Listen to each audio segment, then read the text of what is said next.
Le vieillard et ses enfants. Toute puissance est faible à moins que d'être unie. Écoutez là-dessus l'esclave de Phrygie. Si j'ajoute du mien à son invention, c'est pour peindre nos mœurs et non point par envie. Je suis trop au-dessous de cette ambition. Phèdre enchérit souvent par un motif de gloire. Pour moi, de telles pensées me seraient malséants. Mais venons à la fable, ou plutôt à l'histoire de celui qui tâcha d'unir tous ses enfants. Un vieillard, près d'aller où la mort l'appelait. « Mes chers enfants, dit-il, à ses fils il parlait, voyez si vous romprez ces dards liés ensemble. Je vous expliquerai le nœud qui les assemble. » L'aîné, les ayant pris et fait tous ses efforts, les rendit en disant « Je le donne au plus fort ». Un second lui succède et se met en posture, mais en vain. Un cadet tente aussi l'aventure. Tous perdirent leur temps.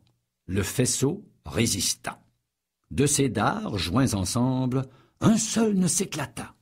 « Faibles gens, dit le père, il faut que je vous montre ce que ma force peut en semblable rencontre. » On crut qu'il se moquait, on sourit, mais à tort.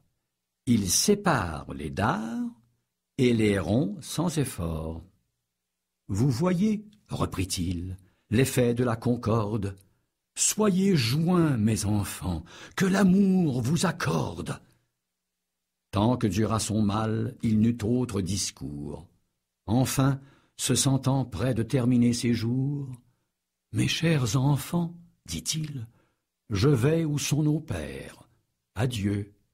Promettez-moi de vivre comme frères, que j'obtienne de vous cette grâce en mourant. » Chacun de ses trois fils l'en assure en pleurant. Il prend à tous les mains, il meurt. Et les trois frères trouvent un bien fort grand, mais fort mêlé d'affaires. Un créancier saisi, un voisin fait procès. D'abord, notre trio s'en tire avec succès.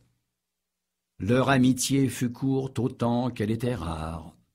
Le sang les avait joints, l'intérêt les sépare.